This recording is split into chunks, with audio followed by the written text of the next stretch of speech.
Welcome everyone to our latest webinar, which is the biggest problems your business is facing with data storage and how can you fix them. My name's Michelle Kermath and I am the head of technical and consultancy services at Crown Records Management. And with me today, I have Tim and Kubair. Hello. Hi, Michelle. Thanks for introducing us. My name's Tim Rushent. I look after the digital growth of Crown's capabilities and the things that we work with to deliver new services to our customers around the organisation. Hello.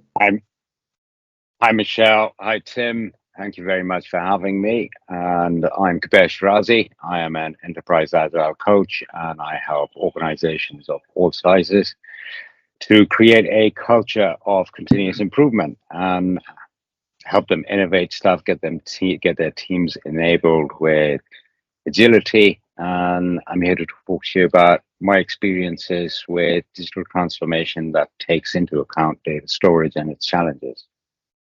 Great, thank you. So let's get started about data storage. So I think the first thing is, where do you start? Businesses are becoming more and more reliant on data to operate their day-to-day operations, and through that you're creating more and more data all of the time. And it becomes more challenging to manage that data. So what experiences do you all have with that? I think if I can open up there Michelle, often we see the headlines of data breaches and organisations struggling with leaks of information, and that's often, I think, where people see the problem and naturally graduate towards that. But of course, we can't forget about the other things that the data touches. It is the lifeblood of our businesses, and of course it factors, for example, on the way we work and our people, the way we comply, but also how we drive efficiencies and help our customers access our services. So I think in terms of identifying a problem, we can look in a number of places and not just necessarily the obvious ones. I would second everything that Tim said, but there's not but it's kind of like, for me, our listeners, you folks are listening to us because you value data. And the problem that, from my perspective, is the biggest problem is, across the spectrum amongst all those challenges, the biggest challenge is data fragmentation. If your organization's got data fragmented across multiple channels, multiple systems, multiple locations, then it's near to impossible to generate any kind of value from that data. And in terms of where do you start by first ascertaining whether there's value in your data, in your historic legacy data, or do you need to start afresh? It'd be easier if you could start afresh, but there will be a lot of value buried within all your historic data. So that'll be a place to start. Try and figure that out before you start thinking about the mechanics. Yeah, so for me, it's about effectively the data lifecycle, isn't it? It's, from creation all the way through to disposal. Why do we create it? Who's responsible for it? Who needs to use it? Why do we need to keep it? And what decisions are we making from this data? If you can follow your data through all of that sort of life cycle, you've almost got your data management requirements there, really. Mm-hmm. Yeah, and I love where you said who, right? Because it is all about people. So who are we taking the data from? How are we using it? Who is going to use it, and to what ends? And what are those boundaries going to be? Because our users need to be, our customers, stakeholders need to be psychologically safe when they hand over their data to us, particularly in this day and age. So the human centricity of it is really key. Mm-hmm.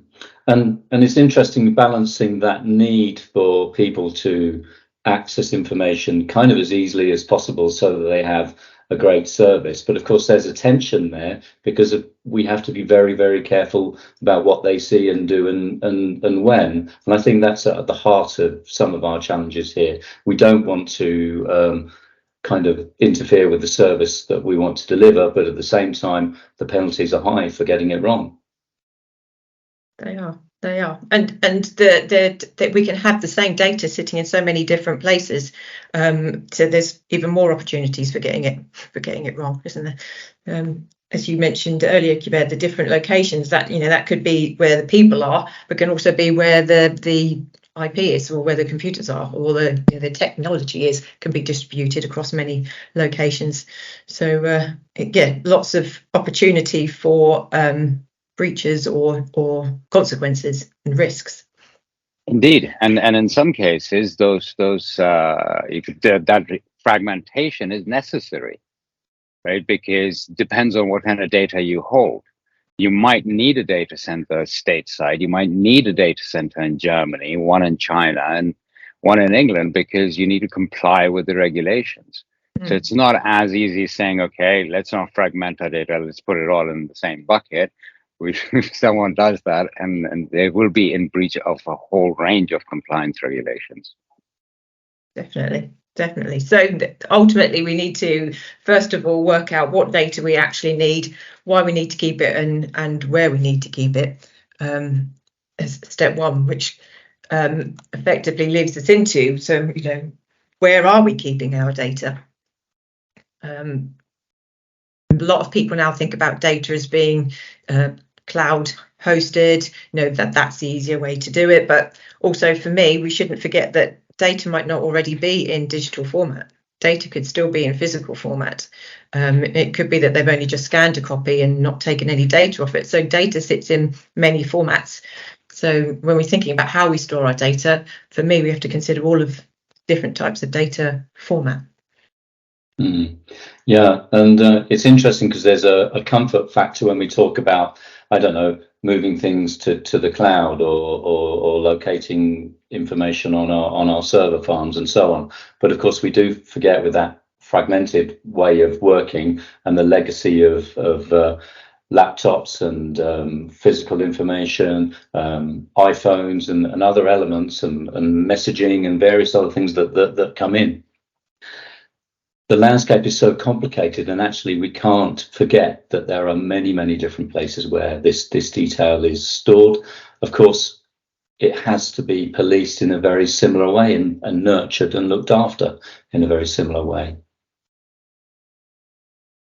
Couldn't agree more. It's I'd say the only thing I'd add to it, I'd say it's gone past the complicated stage. It's really complex. Right? If you take into account the regulations, compliance, devices, channels, digitized or paper-based on my personal laptop, on my work laptop, my home phone, it's really complex, particularly for organizations. And when it comes to compliant data, that complexity adds a layer, you could say, turns it into a nightmare for data officers and the CIOs in organizations. It does. It goes back to, where do you start? It's almost like we're in a chicken and egg situation. But I think for me, no matter where the data is or in what format it is, we still need to understand. So if we've got physical data and we've got digital data, it is what metadata do we actually, what is the key information in all of these data that we actually want to keep, and can we reference that? Do we know where it is secure? Whether that be in a locked cupboard on a shelf in a warehouse, or in a secure digital system that is monitored and patch tested, or whatever it is that we need to do. We need to make sure that effectively it's secure, it's only the right people can still access it, we're only keeping it for as long as we need to keep it, and we really know why we're keeping it. Yeah, and kind of brings us back to the value question. So where do you start? I'd say start with what is of value. Then look at its life cycle, right? Just as you said, Michelle, and that would be your starting point. And then look at what your as-is state is from, the entire value stream. What is the value of this data? If it is valuable, what does it look like in terms of capturing it, recording it, where we're recording it? Get a complete view of the landscape. And then from there onwards, you can start thinking about, okay, what do we want to do? Right? Do we want to keep the paper records, or do we want to digitize the process? And then coming back to your point, Tim, then it has to be usable. It has to be user friendly. It has to be inclusive, right? That's another thing we need to be wary of, if particularly if we're large corporations or the public sector. We need to think about inclusivity. So we can't go 100% digital. You know, for some organizations, like our digital banks, for instance, there's in that respect, they're not very inclusive, but that's not the client base that they're going for. Whereas a lot of organizations don't have that luxury of saying, okay, we're only going to service this part of the population and not worry about the others. Yeah. So we've got to think about all of those factors, and that's what makes it complex. And it isn't about boiling the ocean. So listeners, we're not trying to scare you here. Right? We're just trying to make you aware that these are the things you need to think about. And please don't try and boil the ocean. Right? It's a marginal process. The first step is discovery.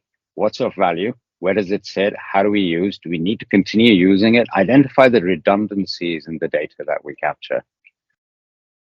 Yeah.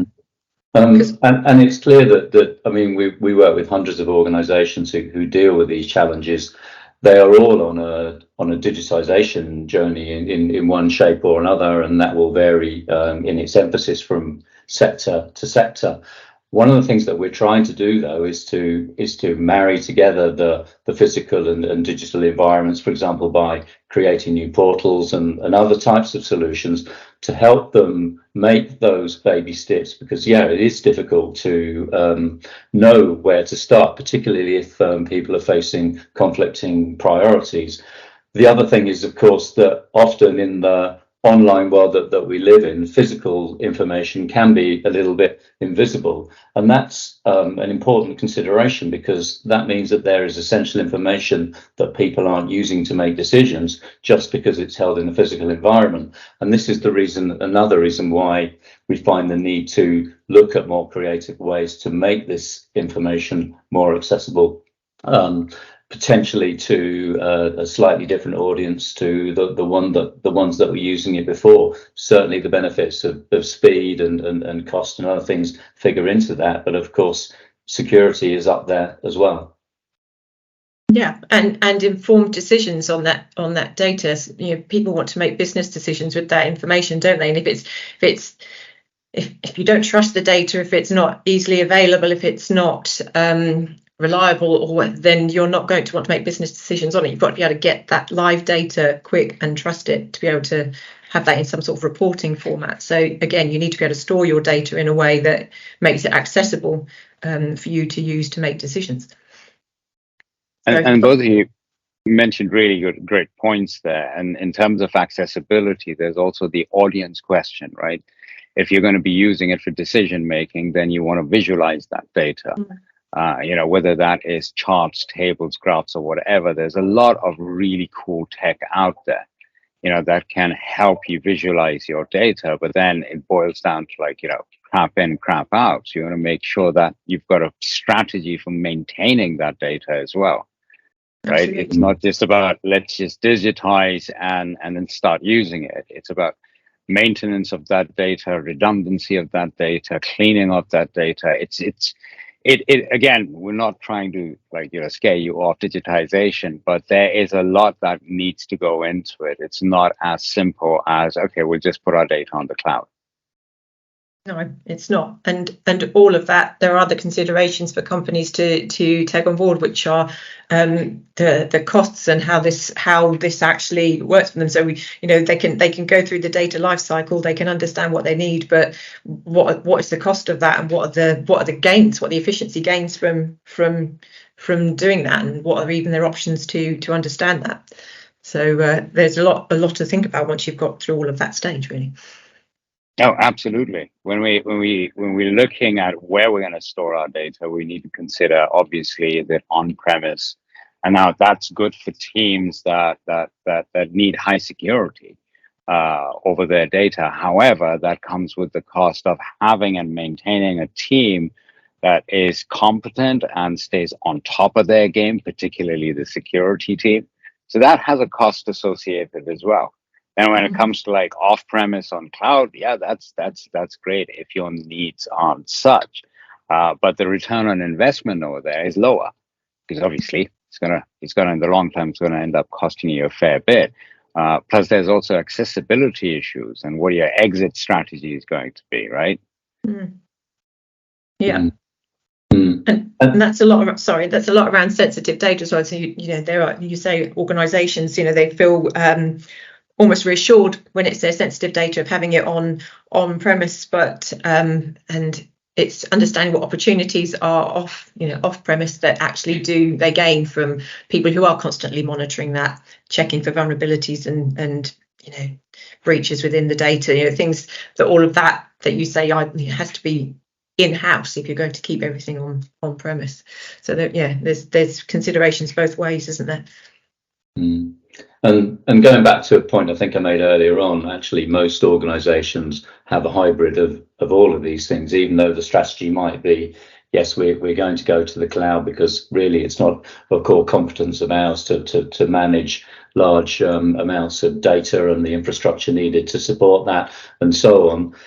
In reality, that's a long journey and our landscapes are very, very complicated. So, we need to consider the reality of living in that hybrid world.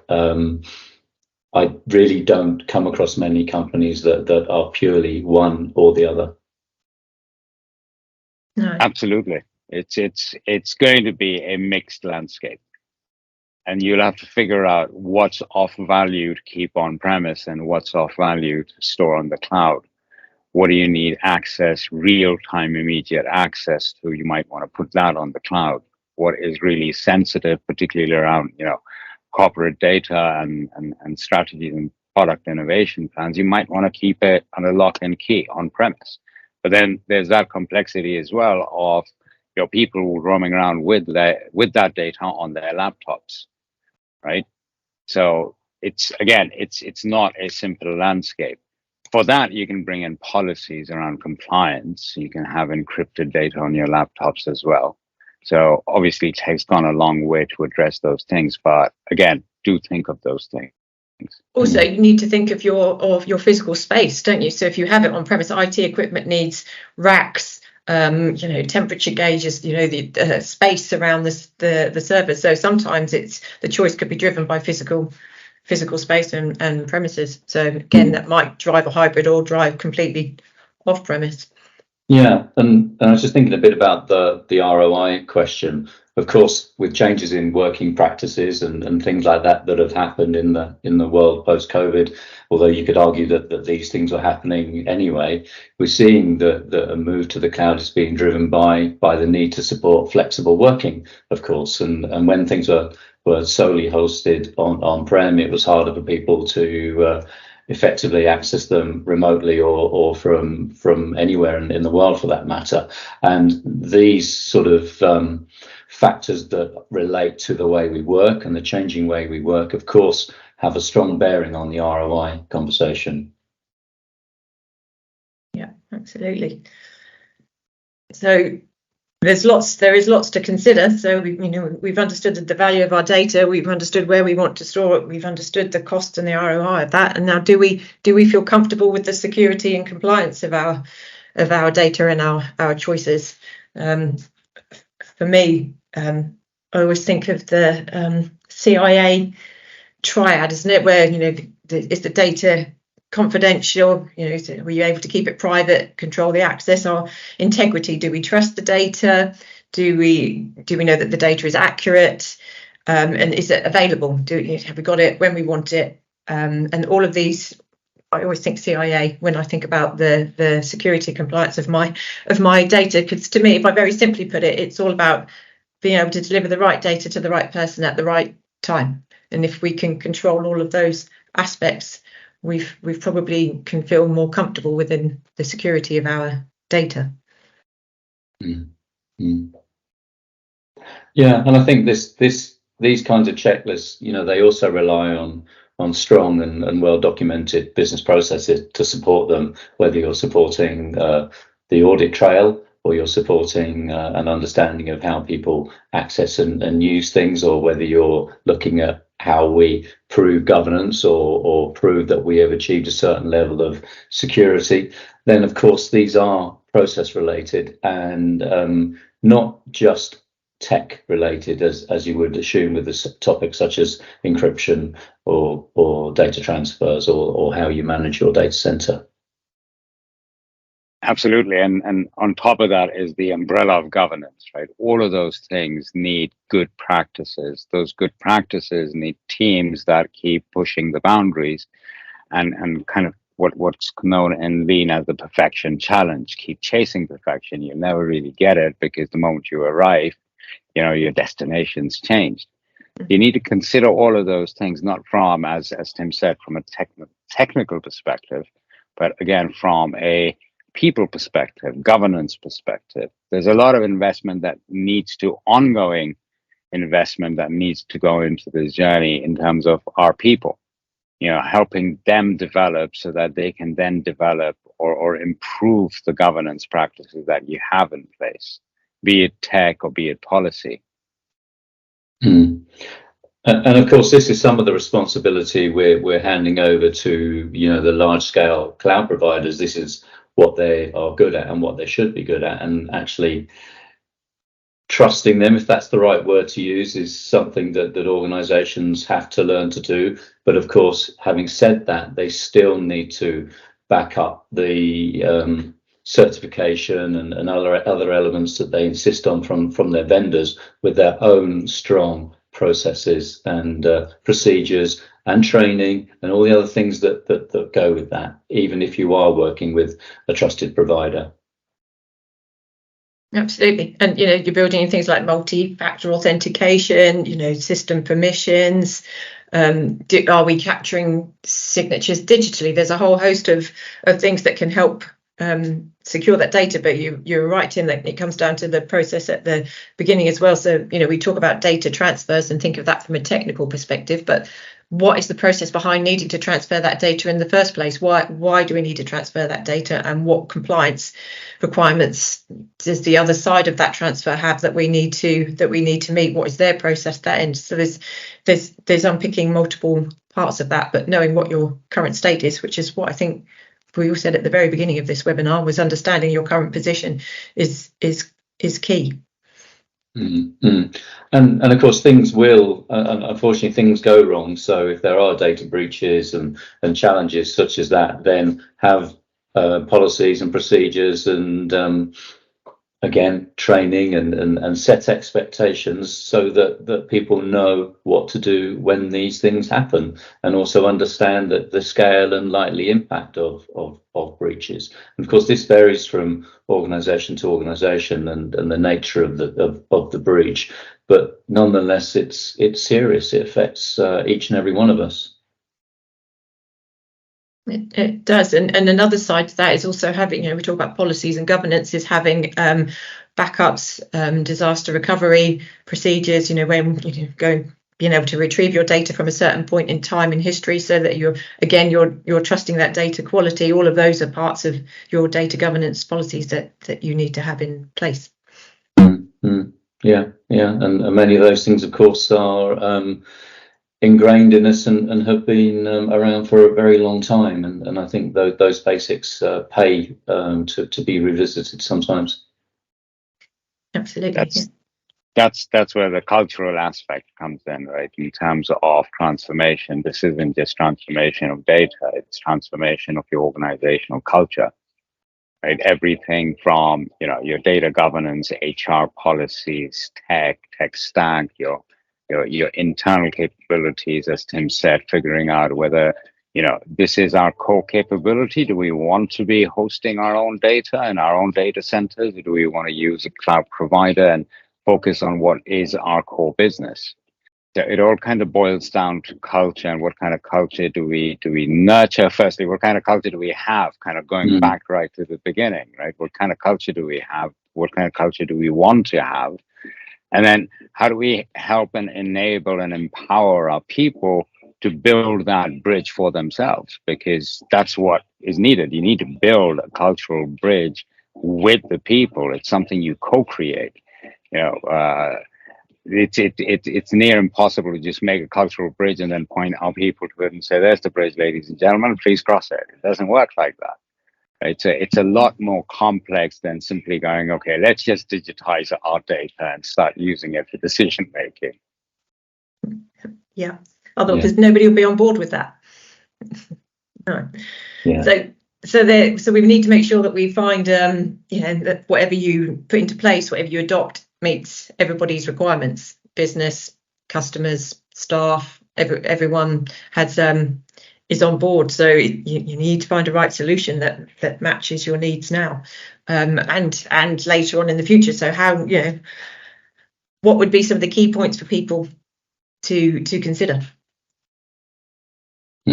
Well, I want to start by throwing in that second point there about flexibility. If we're looking, for example, with an external cloud provider, then those things are managed by contract, certain SLAs, certain levels of reliability, access considerations, and so on. The key thing there is to make sure that you've got the ability to grow, either add on, increase your storage, or maybe grow into another territory internationally if you're expanding, but without necessarily significant penalties to doing that.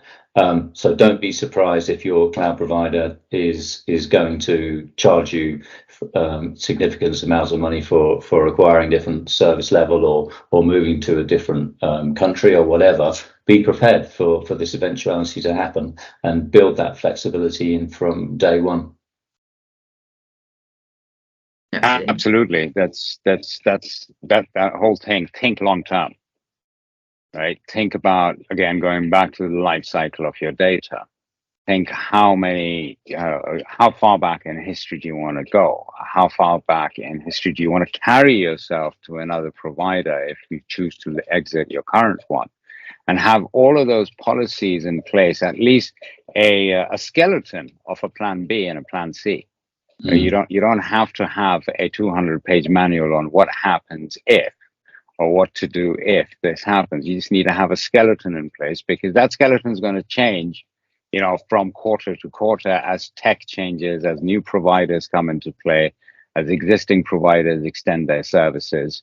I think all of us can remember, that pivotal moment for the cloud storage industry or data centers when Amazon introduced the elastic cloud.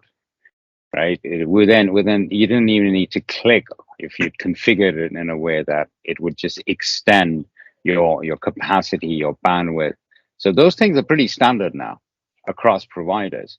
But just as Tim said, think about the exit strategy, think long term, and have those plan B and plan C skeletons ready to pull out and put some flesh on. Yeah. And if you've done the data lifecycle exercise, you will have a good idea of the volume of data that you currently have in whichever format, and can you forecast, forward from here. So, well, it's taken me all of this time to create this amount of data. If I carry on working the way I am over the next 10 years, I'm going to have this volume of data. Is that even manageable? Do I have the premises for it? Do I have the resources to maintain it? So you should be able to forecast the volume of data you've got and let that help you to make a decision, I think. And this is where ROI comes back into it again as well, because all of these decisions will have a financial impact or revenue impact. And one of the things I see quite a lot is that people cut the budgets to the bone. So when it is time to expand, surprise, surprise, we need to expand, then there is no money in the pot. And no, this is something that we do see a lot of. And actually, these capabilities are at the heart of our business. They shouldn't just be treated as a cost of doing business. They should be treated as a strategic tool to help us grow and as we've been talking about earlier, transform. And all of these things need to be reflected in the considerations of certainly the last elements that we've been talking about. Definitely. So are there any last words before we wrap up this webinar of wisdom that you two would like to share with everybody? I would say prepare for change. It's going to happen anyway. Prepare to make some mistakes. That will happen. It's important to learn from that, and there's no shame in that. But also prepare to exploit these infrastructures to really help you drive change and make a difference in the way that you work and operate moving forward. That it's a great opportunity. However, be aware of some of the challenges in terms of the way you look after and maintain and improve compliance around your data. I'd say everything that Tim said, plus prepare your people and prepare your culture for it. Agreed. Okay. And I'd say everything that you both said. and I would, because all I was going to say is I would look at it from a people, process, technology perspective. Just make sure you've got all of those areas covered in knowing your baseline position, because you can build on from there. Well, thanks to both of you for joining us today. If you all out there, all you listeners, would like any more information or you have any questions, please feel free to contact myself at Crown Records Management, and we'll get some more information for you. Thanks very much. Thank you very much for having us. It was a pleasure. Thanks, guys. Thank you. Thank you.